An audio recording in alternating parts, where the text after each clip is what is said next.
Sa video natin ngayon mga maestro ay pag-usapan naman natin itong tungkol sa makeup classes na pinagpaplanuhan po ng DepEd, although ito naman po ay hindi pa naman talaga, wala pang clear na guidelines na po mga maestro, pero ito po isa sa nabanggit ni Secretary Sani Angara. Ito nga po ay dahil may kaugnayan pa rin sa napakaraming suspension po ng pasok, especially po dito sa bahagi po ng Luzon, particularly sa western section ng Luzon and some part of Western Visayas din, mga kamaestro. So, lalo pa ngayon, nitong nakaraang 1 week, actually, lagpas pang 1 week, especially dito sa Calabar Zone, almost lagpas 1 week nang walang pasok dahil nga po sa epekto nitong mga nagdaang mga bagyo, although hindi naman siya directly tumama, especially yung Krising at yung Dante, pero dahil nga po sa epekto ng habagat, nung paghila ng habagat ay nagdala po ito ng talagang napakaraming ulan, especially po dito sa western section ng bansa, especially po dito sa amin,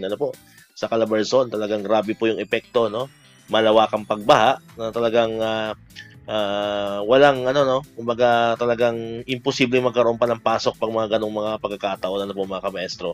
And then ngayon naman patama na or palandfall na ang bagyong Emong sa may bahagi po ng Northern Luzon. Ayan. So yan po yung usapin natin ngayon, although sabi nga ng ibang mga kamaestro natin diyan, talagang hindi pa naman siya totally dapat pag-usapan, kasi bigyan natin ng chance na mag-recover, especially yung mga talagang nasalanta, ng pagbaha, mga kamaestro. Ayan. So yan po yung usapin ngayon, kasi may pinaplano nga po ang DepEd, na magkakaroon tayo ng mga makeup classes, mga kamaestro, dahil nga dito sa para mabayaran natin yung mga araw na walang pasok.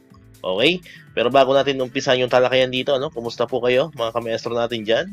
Especially yung mga tinamaan po ng habagat, yung mga binaha yung mga lugar. So hopefully po ay okay lang po kayo mga kamaestro.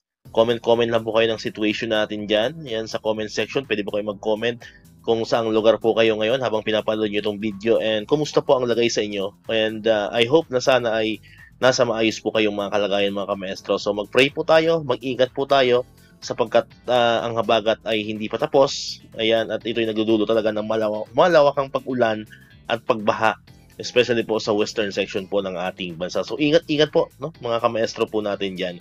Ayan, so nagkaroon po ng reaction po dito ang isa sa mga teachers group po natin. Ito pong Teachers Dignity Coalition sa panguna po ng kanilang chairman, si Sir Benjo Basas. Ayan, so meron po silang reaksyon ukol dito sa plano po ng DepEd na magkakaroon po tayo ng makeup classes sa mga susunod na linggo or sa mga susunod na araw. Alright, so ito po, so credits po sa official Facebook page ng Teachers Dignity Coalition.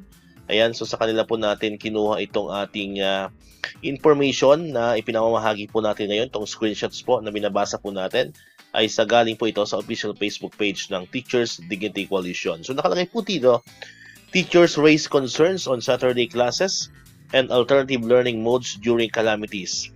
The Teachers Dignity Coalition, TDC, has raised concern over the Department of Education DepEd plan to impose makeup classes, particularly those scheduled on Saturdays, claiming that such a measure may violate existing policies and may cause further stress to students and teachers during calamities.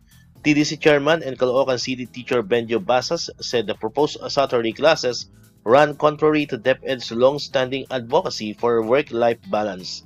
DepEd itself has emphasized the importance of rest and family time during weekends by banning homework.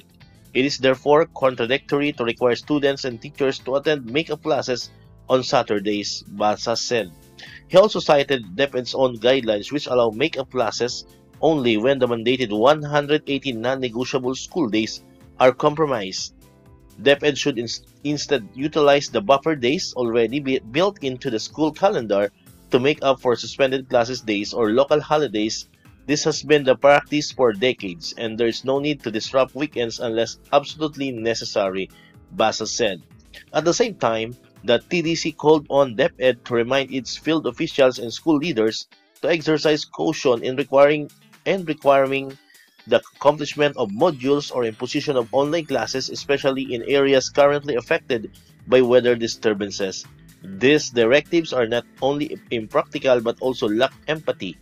Many families across Luzon and parts of the Visayas are still reeling from the effects of the Habagat and recent typhoons. Expecting them to prioritize academic modules or online classes under these circumstances is unrealistic, Basa said.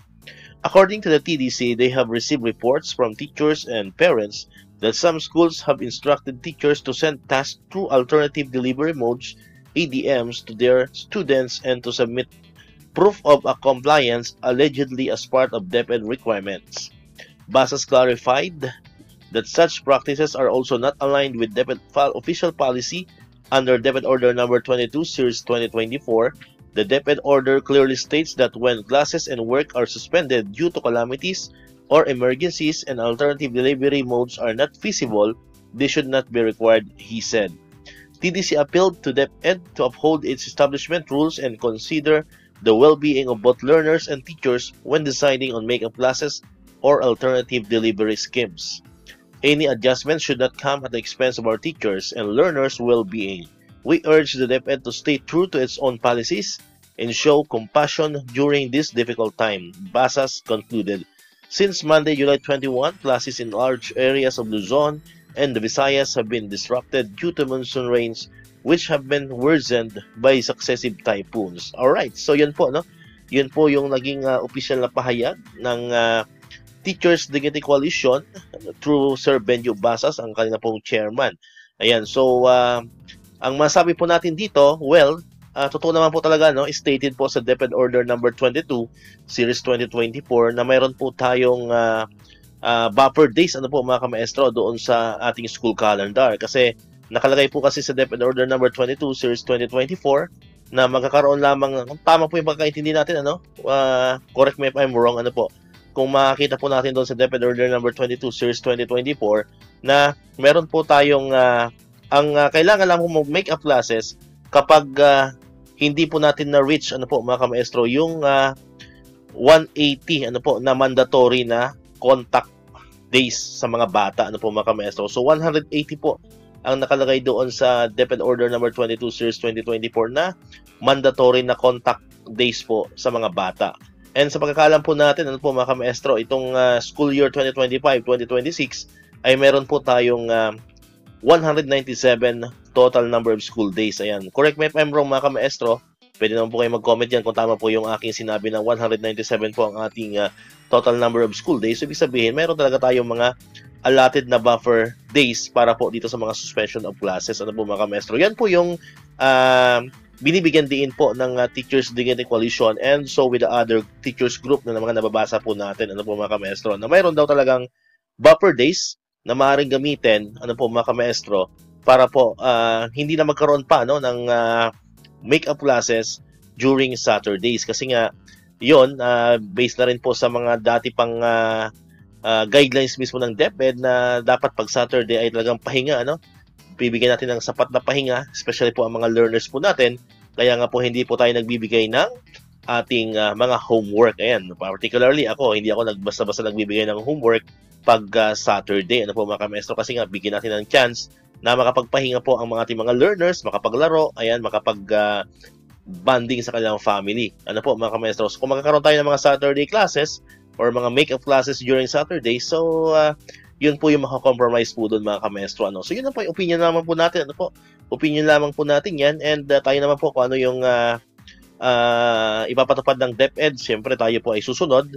Pero sana po, yun ang hiling po natin. Sana po ay mai-consider, ano po, especially po yung mga naging pahayag, ano po, ng TDC, ng Teachers Dignity Coalition, patungkol po dito sa usapin ng make-up classes and sa paggamit po ng mga buffer days. Ayan. So yun po, ano, yun po yung opinion po natin dito mga kamaestro. Kayo po ang tatanungin natin. Ano po? Kung kayo naman po ang tatanungin natin, mga kamaestro natin dyan, especially po yung mga affected na mga typhoon na baka kayo rin po ay magkaroon ng mga make-up classes. So, comment na po kayo dito sa comment section. Ano po? Do you agree? Ano po? Dito sa ating mga make-up classes?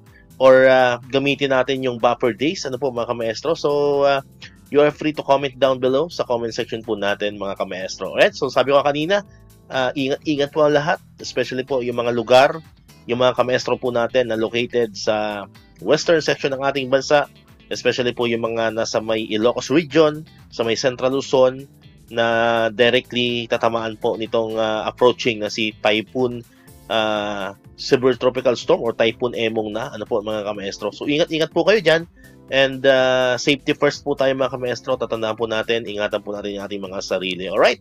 So dito ko natatapos itong ating video ngayon mga kamaestro. Kung di ka pa nakakapag-subscribe, click mo na ang subscribe button dyan para ikaw yung unang nakapanood ng mga videos na ina-upload natin. Katulad dito, yung mga updates pa rin sa DepEd, and syempre sa mga benefits ng mga teachers and government employees. And syempre, click mo na rin ang notification bell button para ma-notify ka, always updated ka pag may mga bago tayong uploaded na videos. So muli, maraming salamat sa inyong panonood at pakikinig.